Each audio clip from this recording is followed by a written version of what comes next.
Welcome back ناظرین. Corona Pakistan میں دن بدن شدت اختیار کر رہا ہے اور حکومتی زعماء جس میں ظفر مرزا صاحب ہیں اور حکومت کے دوسرے جو نیشنل الیکشن کمیٹی بنی ہوئی ہے انہوں نے بھی کہا ہے کہ اگست میں یہ پیک پر ہوگا. یعنی ابھی ہم تو ابھی گھبرائے ہوئے ہیں, سارا ملک جو ہے کہ گھبرایا ہوا کہ کیا کیا جائے کہ اگست میں پیک پر ہوگا. اسی لیے آپ نے دیکھا کہ ملک کے اکثر یعنی ڈسٹرکٹس ہیں ان میں جو ایسے انہوں نے پن پوائنٹ کیے تھے ایریاز, ان میں لاک ڈاؤن کیا گیا اور اسلام آباد میں 60% تک اس کا فائدہ ہوا ہے. اس کا مطلب کہ لاک ڈاؤن جو ہے وہ ان نیسیسری لوگوں کو باہر جانے سے روکتا ہے اور بیماری پھیلنے سے روکتا ہے. تو اس طرح خبر نہیں باشندہ کیا کہیں, ذرا بات کا آغاز کیجیے, میں بات کرتا ہوں. جی, آپ نے بتایا کہ آج بھی ایک رپورٹ حکومت کو پیش کی گئی ہے جس میں بتایا گیا ہے کہ جولائی اگست میں 35 لاکھ تک جو مریض ہیں ان کی تعداد ہو سکتی ہے. اور یہ بھی اعتراف کیا جا رہا ہے حکومت کی طرف سے بھی, اداروں کی طرف سے بھی, کہ ان کے پاس مریضوں کا اور مرنے والوں کا ٹوٹل ڈیٹا موجود نہیں ہے. یہ حکومتی اداروں نے سراغ لگایا ہے کہ بعض کئی علاقے ایسے ہیں جہاں پر درجنوں اور سینکڑوں لوگ جو ہیں اس میں مبتلا ہوئے اور حکومت کو اطلاع نہیں انہوں نے کی. گھروں میں خود ہی وہ قرنطینہ کرتے رہے اور خود ہی اپنی جڑی بوٹیوں سے علاج کرتے رہے اور ان کی ڈیتھ ہوتی ہے تو اطلاع نہیں کی جاتی. اس طرح ہم ایگزیکٹ پاکستان میں جو کورونا سے متاثرین کی تعداد اور ان سے ہلاک ہونے والوں کی تعداد ہے اس کو حتمی طور پر ہم نہیں بتا سکتے. ہاشمی صاحب ایک اور بات ہے کہ کنفیوژن تو حکومت پھیلا رہی ہے, لوگ تو نہیں پھیلا رہے. وجہ یہ ہے کہ ہاسپٹل میں جس سب کو تو بتاتے ہیں اور صرف ایک بات پر زور دیتے ہیں, وینٹیلیٹرز ہیں. وینٹیلیٹر تو آپ کہہ سکتے میڈیکل ڈیتھ اس کو کہتے ہیں. اس سے پہلے مجھے بتائیے کہ جب انہوں نے ٹریڈ سینٹر میں بہت بڑا کوارنٹائن بنایا, پھر کالا شکاکو کے پاس بنایا, ہر شہر میں پتہ لگا ہزاروں بیڈ موجود ہیں, لیکن کیا وہاں یعنی فیسیلیٹیشن ہوئی؟ میو اسپتال ہے, دوسرے مریض بھی وہاں جا رہے ہیں اور وہ کورونا سے متاثر ہو کے دوسرے لوگ بھی ہو رہے ہیں. حکومت نے اس سلسلے میں سمجھتا ہوں کہ اتنی غیر ذمہ داری کا انتظامات ناکافی ہیں. حکومتی جو مریضوں کے لیے انتظامات ہیں وہ میں سمجھتا ہوں ناکافی ہے. اور جو حکومت کی طرف سے ہماری عزیز دوست ڈاکٹر یاسمین راشد بھی جس اعتماد کے ساتھ ٹی وی سکرینوں پہ آ کے وہ بتاتی ہیں کہ سب ٹھیک ہے, ایسا نہیں ہے. نہیں دیکھو, وزیر صحت کوئی ایڈمنسٹریٹر تو ہے نہیں, پولیس ہے, انتظامیہ ہے. آپ بتائیے کہ سینیٹائزر جو ہے, خدا کا خوف ہی نہیں کرتے کہ سینیٹائزر جعلی بن رہا ہے.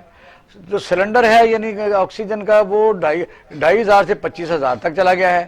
اور اس کے علاوہ جو بھی ایکوپمنٹس ہیں, جو ٹیکہ ہے اس کا نام ہے میرے پاس لکھا ہوا ہے الیکٹریما, اس طرح کا نام ہے اس کا, یعنی 18,000 کا وہ کافر دے رہے ہیں پاکستان میں.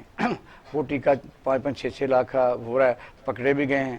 یعنی حکومت جو ہے کہ کیا کسی ریٹ کوئی میڈیسن ہے, ڈیکسامیتھاسون ہے یا کوئی اور اس قسم کی ریلیٹڈ ماسک ہے, اس طرح کی چیزوں کو کنٹرول کیوں نہیں کر سکتی؟ مجھے بتائیے.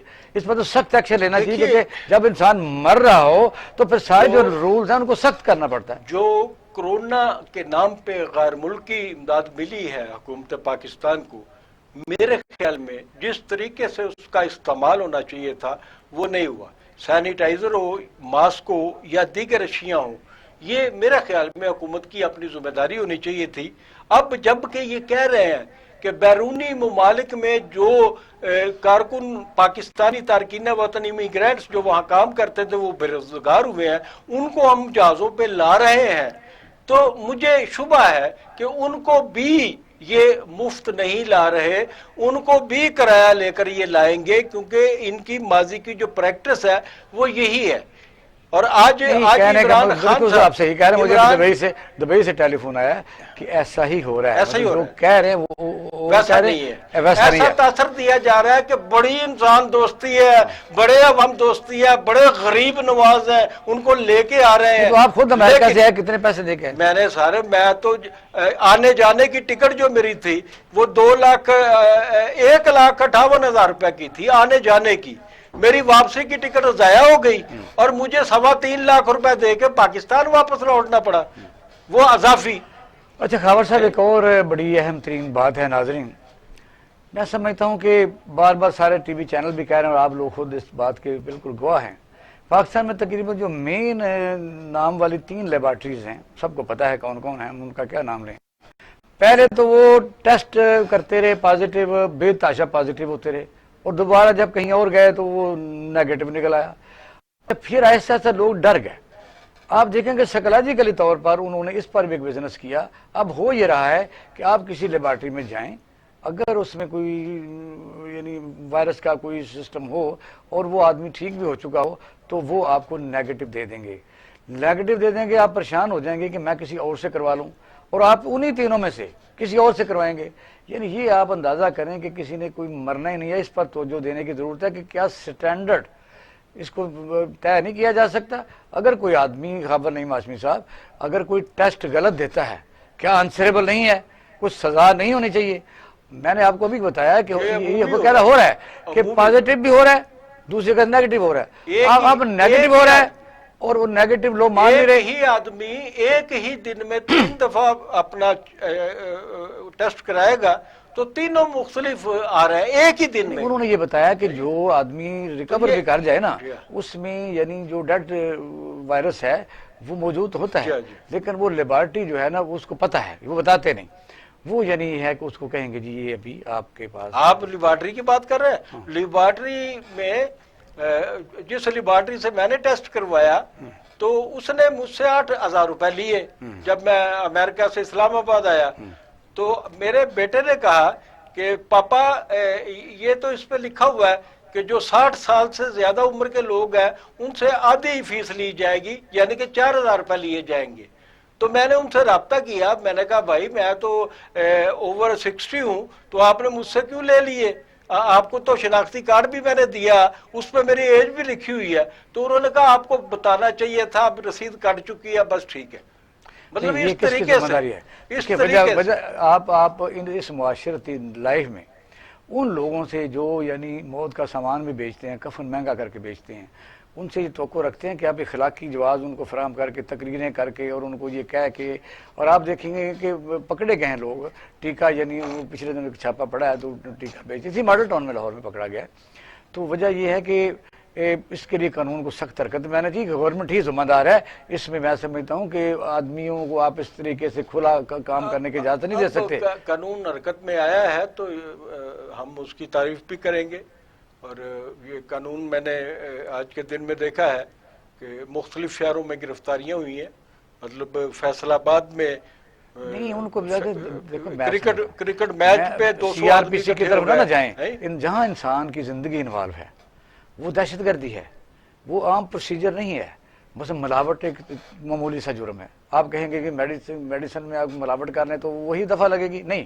اس سے اگر انسانی جان جانے کا خطرہ ہو تو پھر وہ افینس بڑھ جاتا ہے, اور اس کو میں سمجھتا ہوں دہشت گردی عدالتوں میں پروسیڈ کرنا چاہیے. تھوڑا سا ہی کام ہوگا, اگر یہ کار گزریں تھوڑے دنوں کے لیے, چند لوگوں کو سزا مل جائے تو میں یہ سمجھتا ہوں کام آگے بڑھ جائے گا.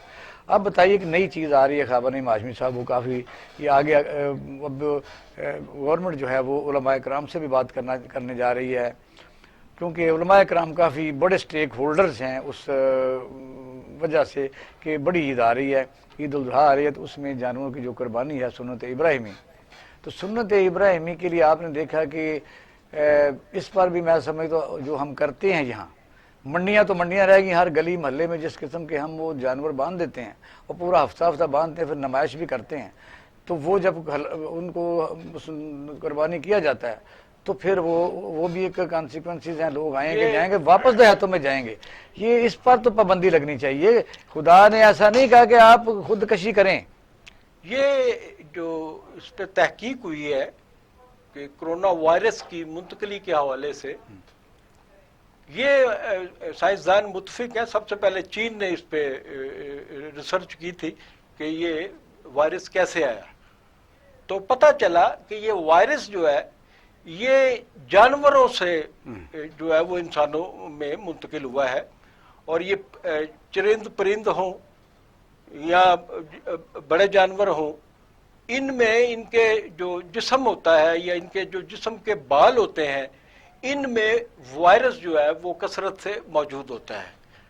تو میرے خیال میں اس دفعہ جو قربانی کی جا رہی ہے, دیکھیے کہ حج کو التوا میں ڈالنے کی بات بھی ہوئی, پتہ نہیں کیا کیا ہوا, مسجد نبوی کو بند کرنا پڑا, نمازیں بند کرنی پڑی, مساجد کو تالے لگانے پڑے. یہ سارا کیا تھا؟ صرف یہاں نہیں, دنیا کے تمام مذاہب ویٹیکن کو بند کرنا پڑا، تمام یعنی گرداب بھی اور مندر بھی اور اس طرح کی ساری عبادت کہیں بند کرنا پڑی۔ تو یہ میں آپ کو بتا رہا ہوں کہ ایک امریکی چڑیا گھر میں ایک چیتا جو ہے وہ ہلاک ہوا، تو اس کی ہلاکت پر جب جائزہ لیا گیا، اس کا پوسٹ مارٹم ہوا، تو پتہ چلا کہ یہ وائرس سے ہوا ہے، وائرس یہی تھا، وائرس اسی وائرس سے ہوا ہے، کووڈ-19 جو ہے، جی اسی سے ہوا۔ اور اس چیتے کو کیسے یہ وائرس ہوا یہ بھی بتایا گیا ہے کہ اس تو جس ملک میں بھی لوگ یہی نہ مانتے ہوں کہ یہ ہے کچھ نہیں، میں سمجھتا ہوں کہ آج بھی وہ چیتا جو ہے وہ چڑیا گھر کا چیتا تھا، اور ایک ملازم مامور تھا اسے خوراک دینے پہ۔ تو یہ جو شیر ہوتے ہیں، چیتے ہوتے ہیں، یہ جو درندے ہوتے ہیں، ان کی خوراک کا بھی چڑیا گھروں میں ایک انتظام ہوتا ہے، لوگ انوالو ہوتے ہیں۔ تو جب تحقیق کی گئی تو پتہ چلا نہیں، نٹ شٹ یہ ہے کہ یہ قربانی جو ہے، یعنی آپ نے دیکھا کہ جتنے ہمارے مڈل ایسٹ ہے، ایون یورپ بھی ہے، وہاں قربانی کا ثواب تو اللہ جان نے دینا ہوتا ہے، سنت ابراہیمی ہے، تو ضروری بھی نہیں ہے کہ آپ اپنی گلی میں باندھ کے اس کو یعنی خون اور وہ سارا جو ہمارا ایک پرانا طریقہ ہے، آپ ایک ایسا ادارہ پاکستان کا ہونا چاہیے جہاں آپ پیسے دیں، وہ جانور خریدیں، وہ جانور اس کو یعنی قربانی ہو جائے، آپ کو جو 2-4 کلو چاہیے وہ مل جائے، اس میں حرج کیا ہے؟ ہاں، یہ میں نے آپ کو میرے خیال ایک پروگرام میں آپ نے سوال کیا تھا تو میں نے بتایا تھا کہ یہاں پر پریکٹس ہوتی رہی ہے۔ لاہور میں نے خود دیکھا ہے کہ کوپر روڈ، یہ لڑکیوں کا کالج جو ہے، اس کے بالکل سامنے دفتر ہوتا تھا لائف سٹائل کا، تو یہاں یہ ہر سال جو ہے وہ اپنے دفتر میں دمبے فروخت کیا کرتے تھے، تو صاف ستھرے ہوتے تھے، ان کا خیال بھی رکھا جاتا تھا۔ اسی طریقے سے کوئی نہ کوئی راستہ نکالا جائے۔ اگر راستہ نہیں نکالا جا سکتا حکومت سے، تو میرے خیال میں دوسرے شہروں سے، دیہات سے آنے والے جو مویشی ہوں گے قربانی کے لیے شہروں میں لائے جائیں گے، ان کا بہت نقصان ہوگا، اور اس سے ہم موضوع ڈسکس کر لیں، کیونکہ پاکستان میں آج سے پہلے بے تحاشا حادثے ہوئے ہیں ہمارے پی آئی اے کے، اور میں نے تو پچھلے دن اسٹڈی کر رہا تھا کہ دنیا میں ایسی ایئر لائنز موجود ہیں جن کا کبھی کوئی حادثہ نہیں ہوا، نیور، یعنی پاکستان کو یہ اعزاز حاصل ہے۔ یہاں ٹریڈ یونین ایکٹیویٹیز، ایک جہاز ہے، 1800 بندہ ہے، یعنی آپ نے دیکھا یہ جو پھر آخر لاسٹ جو اتنی بڑا صدمہ پاکستان کو ہوا ہے کہ کراچی